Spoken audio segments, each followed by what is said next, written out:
My apartment in Chicago doesn't have holiday decorations. It has a server rack, a single white orchid, and the kind of silence you pay a premium for. At 11:51 p.m., that silence was broken by a single ping. It wasn't a text message, it was an Outlook calendar notification. Subject line, holiday plans, family only. Status, cancelled. I opened the details. My father, Richard, didn't even have the courage to call. The note read, Van, best you stay in the city this year. We need a positive atmosphere for Justin's partners. We'll FaceTime you. He didn't uninvite a daughter. He laid off an employee. Before I tell you exactly what I did next, drop a comment letting me know where you're watching from and what time it is for you right now. I want to see who's awake with me.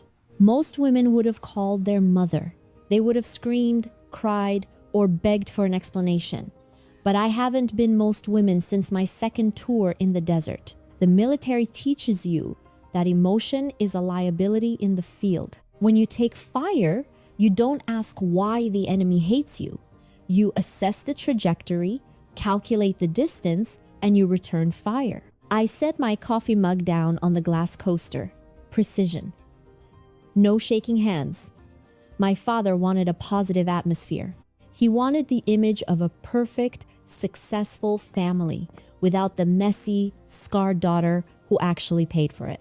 He wanted the check, but not the hand that signed it. I walked over to my desk, the movement silent on the polished concrete floor. I didn't open my contacts. I didn't type out a paragraph of hurt feelings. I opened my secure browser. Richard thought he was managing a family crisis. He didn't realize he was triggering a default clause. I typed a single word in reply to the calendar invite. Not why, not please, just RECEIVED. Then I hit send. That single word is the most dangerous thing you can say to a narcissist. It gives them nothing, no fuel, no drama, just the terrifying realization that you heard them and you aren't reacting. I logged into the Sterling Estate Trust portal. The two-factor authentication pinged on my wrist. Access granted. I scrolled past the family photos they uploaded to the cloud, photos of Justin popping champagne, photos of my mother hosting garden parties, photos I wasn't in, and went straight to the folder marked legal. See, for the last 5 years, I had treated my family like a high-risk client. I loved them, yes, but I verified everything. When you work in logistics for private military contractors, you learn that trust is good, but leverage is better. I clicked on a PDF labeled Bridge Loan 2021. The file opened. I stared at the signature at the bottom. Richard Sterling. His handwriting was sweeping and arrogant, the signature of a man who believed the world owed him a living. Next to it was my signature. Small, sharp, efficient. I remembered the night we signed this. He had called it a formality, a technicality to get the bank off his back. He barely glanced at the pages, too busy pouring another scotch and telling me not to embarrass him with my army stories at dinner. He thought he was signing a standard family loan. He was wrong. I scrolled to page 14, the controlling interest clause. It was standard for the kind of distressed asset acquisitions I managed in my day job, but rare for a family home. It stated clearly that in the event of any attempt to exclude the primary lender from the property or any action that diminished the lender's standing, the loan would immediately mature. I leaned back in my chair, the white light of the monitor reflecting in my eyes. The anger wasn't hot. It didn't burn. It felt like ice water filling my veins, sharpening my vision. They wanted to exile me? Fine. But they forgot one crucial detail about the logistics of war. You never cut supply lines to the person who owns the road. I wasn't just the black sheep of the Sterling family anymore. I was the bank. And the bank was about to call in the debt. I sat there for a long time, the blue light of the monitor washing over my face. In the silence of my apartment, I didn't feel like a daughter who had just been rejected. I felt like an auditor who had just discovered a massive discrepancy in the books. For years, I had treated my place in the Sterling family as an emotional obligation. I showed up. I paid up. I shut up. I treated their affection like a subscription service. I was terrified to cancel, fearing that if I stopped paying the premiums, the tuition checks, the bailouts, the silent nodding during Richard's drunken monologues, I would lose access to the only people who were supposed to love me unconditionally. But looking at that PDF, the truth hit me with the force of a recoil. It hadn't been a relationship. It had been a transaction. And for the first time in my life, I was the one holding the receipt, controlling interest. The words looked sterile on the screen, but they felt heavy in my chest. This document wasn't just a loan agreement, it was a receipt for my own dignity. I had bought my place at their table. I had purchased their pride for exactly $240,000. My phone buzzed again. Another notification. Probably my mother, Patricia, sending a follow-up text to soften the blow. She was the PR department of the family, always spinning Richard's cruelty into stress or concern. I didn't pick up. I didn't even look. I turned my phone face down on the desk. That was the old protocol, the peacekeeping mission. The new protocol was silence. The military teaches you that silence is a weapon. In the field, noise is a vulnerability. Silence is control. By not responding, by not begging, I was removing their ability to triangulate my position. They expected a tantrum. They expected the emotional, desperate Vanessa who craved their validation. They weren't prepared for Sergeant Sterling. I looked back at the document. Paragraph 4, Section B. In the event of voluntary exclusion of the lender from the premises, I ran my finger over the date stamped at the bottom, December 24th, 5 years ago. The irony wasn't lost on me. I had signed this document to save them from ruin. I had built the very weapon that was now pointed at their heads. But back then, I wasn't thinking about leverage. I wasn't thinking about hostile takeovers. I was just a 27-year-old kid fresh off a deployment, desperate to believe that if I wrote a big enough check, my father would finally look at me with something other than disappointment. I rubbed my eyes, trying to summon some regret, but there was only clarity. This wasn't a breakdown. It was a tactical assessment, and they were in the red. To understand why I was about to burn it all down, you have to understand the architecture of the debt. You have to go back to that night, the night the snow was falling, the scotch was pouring, and I learned that for the Sterlings, love was just another line item. We cut to 5 years ago, December 24th. The library of the Sterling estate always smelled the same. Leather, lemon polish, and tonight, the sharp, stinging scent of expensive scotch and desperation. Richard was sitting behind his mahogany desk, staring at a letter from the bank. He wasn't the confident patriarch the world saw.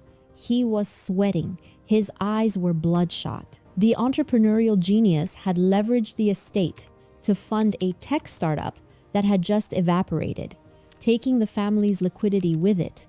He needed $240,000 by Monday morning, or the Sterling jewel would be listed as a foreclosure. I stood on the other side of the desk. I was 27, fresh off a rotation in a conflict zone that most civilians couldn't find on a map. I had money hazard pay accumulates fast when you don't have time to spend it, but I wasn't there to give a gift. It's just a bridge loan. Van, Richard slurred, waving a hand dismissively at the foreclosure notice. Just a liquidity crunch. I'll have it back to you in 6 months. With interest. I'm doing you a favor, really. Better returns than the market. He couldn't even ask for help without making it sound like he was the one offering the opportunity. I pulled the document out of my folder. I had drafted it myself on the flight over. I'll wire the funds tonight, I said, my voice steady. But I need security. The market is volatile, Dad. You taught me that. I slid the paper across the desk. He laughed. A short, wet sound. Security? For your father? You think I'm going to run off with your pocket money? I think business is business, I replied. It's a co-signer agreement with a controlling interest clause. If the loan defaults, or if the primary borrower attempts to transfer the title without consent, The co-signer assumes majority equity, 51%. He didn't read it. He didn't even put on his reading glasses. He just saw the check I was holding in my other hand. To him, I wasn't a financial partner. I was just Vanessa, the tomboy who played soldier, the girl who was desperate to be useful. He assumed I was too naive to understand what controlling interest actually meant. Fine, he muttered, uncapping his Mont Blanc pen. Whatever makes you feel important, Van. Just do me a favor. When the partners come over for dinner tomorrow, don't bore them with your army stories. Nobody wants to hear about logistics in the desert while they're eating prime rib. He signed his name with a flourish. Scratch, scratch, done. He didn't know he was signing a surrender treaty. I watched the ink dry. In that moment, he thought he was preserving his empire. He thought he was using his daughter's savings to patch a hole in the hull. But he failed to realize that when you take money from a contractor, you play by the contractor's rules. He took the check. I took the document. "Merry Christmas, Dad," I said. He didn't look up. He was already pouring another drink. "Yeah, close the door on your way out. It's a draft in here." That was the architecture of the debt. He sold his freedom for 240 grand because he was too arrogant to believe his own daughter could ever be a threat. Back in the present, I looked at that signature on my screen. It was the only thing in that house that was real. And now I was going to use it to collect. Back in the present, the blue light of my monitor felt colder. I had the weapon, the document, but I needed to know the target's position. Why cancel Christmas now? Why the sudden need for a positive atmosphere for Justin's partners? I didn't guess. I investigated. The estate's shared cloud drive was my first target. They had revoked my admin privileges 3 years ago, or so they thought. They didn't know I had installed a backdoor root access key the day I paid for the server upgrade. Bypassing the firewall took 12 seconds. I went straight to Richard's recent correspondence. And there it was, an email thread with Henderson Luxury Development Group. The subject line made my stomach turn. Closing scheduled January 1st. I clicked it open. The terms were brutal. Richard was selling the Lake Geneva estate, my estate, for a quick cash injection. The price was 20% below market value. Why the rush? I opened the attachment labeled liabilities. Justin, my brother, hadn't just made some bad investments. He had leveraged himself into oblivion on a crypto platform that had just collapsed. He owed sharks, not banks. Richard was selling the family home to cover the golden child's gambling debts. They were going to sign the papers on New Year's Day, take the cash, and disappear before I even knew the title had changed hands. But that wasn't the only betrayal. A quick tab switch revealed the credit card statements. A recurring deposit caught my eye. Stripe all the Sterling Retreat. I ran a search. I found it on a luxury rental site, the Sterling Glamping Experience. They had set up luxury yurts on the south lawn, the lawn I paid to have landscaped. They were charging $500 a night for strangers to sleep on my property. They had been running an illegal resort for 2 years, generating $15,000 a month in unreported income. And yet, every time I called, they were broke. Every time I visited, the heat was turned down to save money. I picked up my phone and dialed Arthur Blackwood. It was 1 a.m., but Arthur bills at $600 an hour. He picks up, "Vanessa?" His voice was gravelly but alert. "They're selling Arthur, January 1st, Henderson Group." "I see it," he said, the sound of typing in the background. Title search shows a pending transfer request. "Van, if they sign that deed, your controlling interest becomes a lawsuit for damages, not a claim on the property. You have to stop the sale." Now, I hovered my finger over the execute command on my laptop screen. And I hesitated. This is the part nobody tells you about revenge. It's not a straight line. The daughter part of my brain flared up. I remembered Christmas morning when I was 10, before the money troubles, before the drinking. I remembered Richard teaching me to skate on the frozen lake. If I did this, I wasn't just stopping a sale. I was nuking the bridge. I was making myself an orphan. I stared at the blinking cursor. Why was I hesitating? Then, the logistics training kicked in. I recognized this feeling. It wasn't love. It was the sunk cost fallacy. In economics, the sunk cost fallacy is the irrational urge to continue investing in a losing endeavor simply because of how much you've already spent. You keep pouring money into a broken car because you've already paid for the transmission. You keep pouring love into a toxic family because you've already given them 30 years of your life. I realized I had been holding on to stock symbol family even though the company had been bankrupt for a decade. I was trying to protect an investment that had zero return on investment. The memory of skating on the lake, that was just a dividend from a long time ago. It didn't change the current balance sheet. Van, Arthur's voice came through the phone. Do we proceed? I looked at the rental listing again. No pets allowed. They wouldn't even let me bring my dog last year. I killed the daughter. The soldier took the chair. Proceed, I said. Draft the injunction, but don't file it yet. I want to serve it personally. Personally? Yes.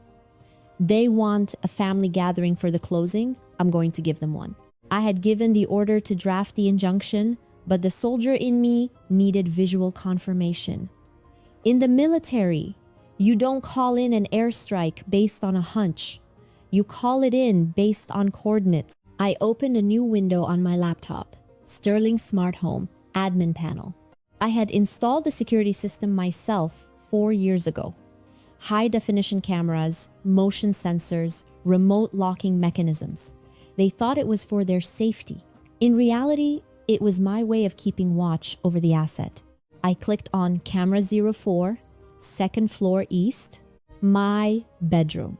Or at least, it used to be. The image that filled my screen made my jaw tighten. The pale blue walls I had painted myself were gone, covered in acoustic foam. My antique writing desk, the one I bought with my first paycheck, was missing. In its place was a sprawling, chaotic setup of 6 monitors glowing with fluctuating graphs. Above the monitors hung a neon sign, buzzing electric purple. The War Room. Justin. He hadn't just moved into my room, he had colonized it. My sanctuary, the place I came back to after every deployment to decompress, was now a day trading lounge for a 26-year-old who had never worked a day in his life. Empty cans of energy drinks littered the floor. A vape pen sat on the windowsill where my photos used to be. They hadn't just sold the house, they had erased me from it long before the deed was drafted. But if my furniture was gone, where was my life? I switched feeds. Camera 09, detached garage, interior.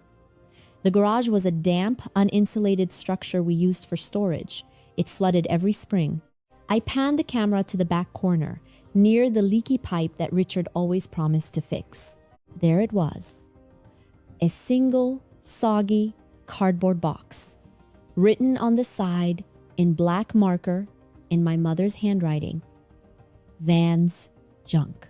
A quick zoom confirmed the insult. The cardboard was dark with moisture, sagging at the bottom. The top flap was open. Inside, I could see the edge of a uniform jacket, my dress blues. And on top of the jacket, a small velvet case had slid out. My Purple Heart? I received that medal after an IED took out our convoy in Kandahar. I spent 3 months in rehab learning to walk without a limp. That medal wasn't junk. It was the physical manifestation of the blood I had spilled to keep this family comfortable. And now, it was molding in a garage, sitting next to a bag of road salt.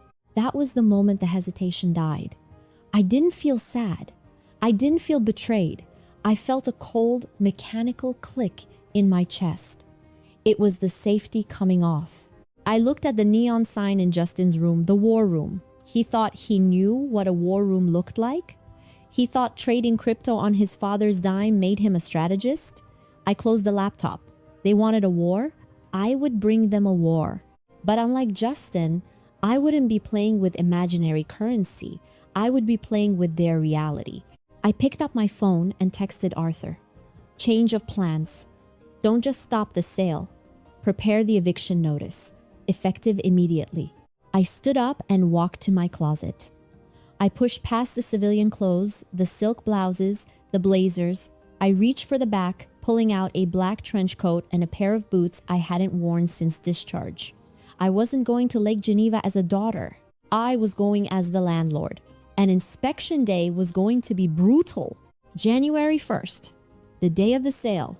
The driveway of the Lake Geneva estate was packed with luxury SUVs. Through the bay windows, I could see the warm glow of the chandelier and the flicker of the fireplace. Inside, Richard, Patricia, and Justin were raising crystal flutes of champagne. They were celebrating the deal of a lifetime, selling my property to pay for their mistakes.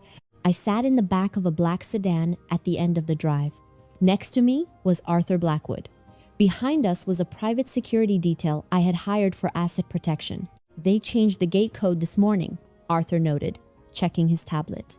I know, I said, pulling up the admin app on my phone. They think they have admin rights. They don't. I tapped override. The iron gate swung open silently. We didn't drive up fast. We rolled up slow. Predator slow. I stepped out into the biting cold. I wasn't wearing my usual holiday sweater. I was wearing the black trench coat and the boots that still had scuffs from the tarmac at Bagram. I walked up the front steps. I could hear Richard's voice booming inside. To new beginnings, and to getting that albatross off our necks. He was toasting to getting rid of me. I didn't knock. I keyed in my master code. The lock chirped, a cheerful little sound that signaled the end of their reign. The door swung open. The laughter died instantly.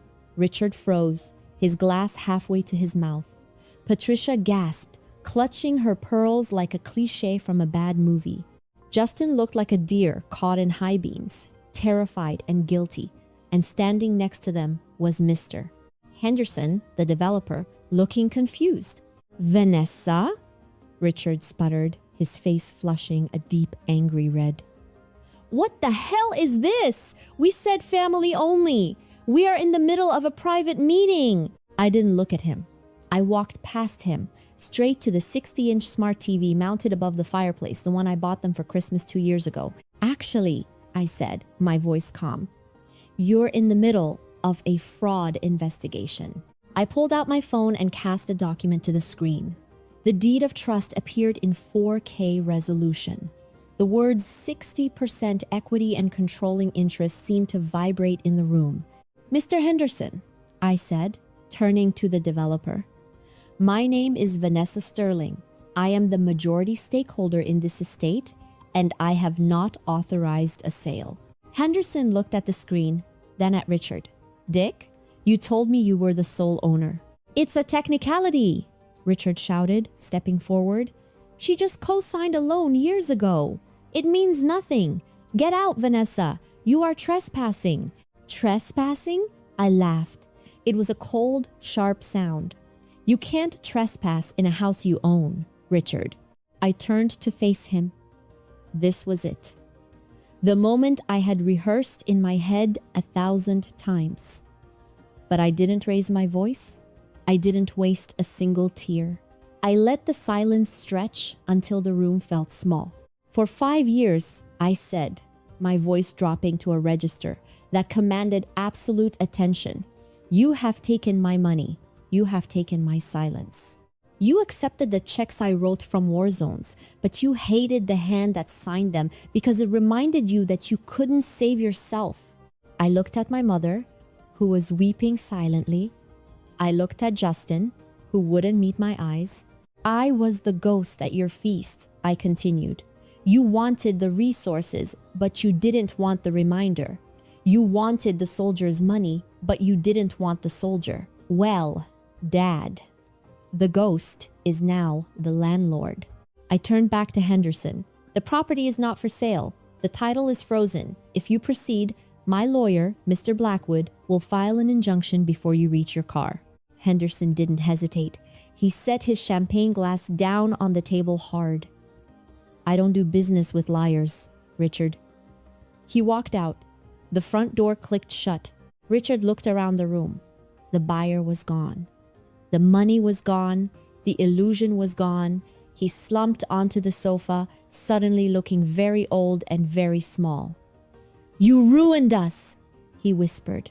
"You vindictive little—" "No," I corrected him. "I audited you." I signaled to the security team waiting in the hall. "Clear the house. You have 30 minutes to pack essentials. The locks change at noon." The eviction process took exactly 4 hours. There were no screaming matches. There were no dramatic last stands. When you strip a narcissist of their audience and their funding, they don't fight, they fold. Richard left with 2 suitcases and a box of his essential scotch. Patricia left with her jewelry and her silence. Justin left with his gaming computer, looking like a child who had finally been told no. I didn't throw them onto the street. That would have been emotional, and I don't operate on emotion. I rented them a 2-bedroom condo on the other side of town, prepaid for 6 months. I categorized the expense under severance packages in my ledger. It was a strategic decision to avoid a public relations scandal that could affect the property value. By 3 p.m., the house was empty. I walked through the rooms. The neon war room sign was gone. The illegal glamping yurts on the lawn were being dismantled by a crew I hired an hour ago. The house was quiet, but it wasn't the silence of rejection anymore. It was the silence of a blank canvas. I stood in the dining room, the room where they had toasted to selling my future just that morning. I didn't feel the urge to move my furniture in. I didn't want to sleep in a museum of bad memories. This house had been a symbol of exclusion for 30 years. I wasn't going to live in it. I was going to repurpose it. The blueprints unrolled with a crisp snap on the mahogany table. I had commissioned them months ago, back when I was just dreaming of a way out. I picked up a marker and signed the approval line. 2 weeks later, the contractors arrived. We didn't restore the house to its former glory. We gutted the toxicity and built infrastructure.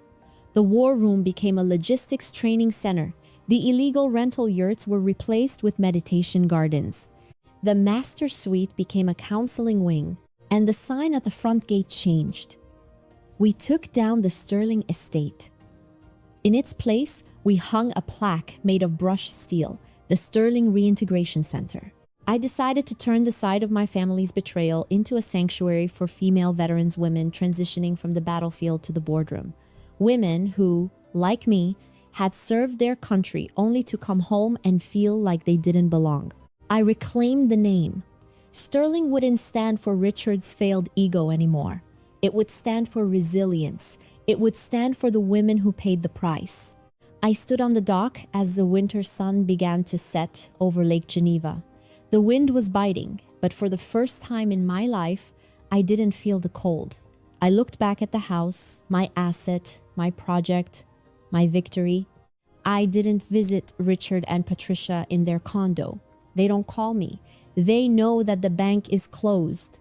I took a deep breath, filling my lungs with the clean, sharp air of ownership. I wasn't a daughter begging for a seat at the table anymore. I was the architect who built a new house. If you have ever had to build your own table because they wouldn't give you a seat, share this story. You are the architect of your own peace.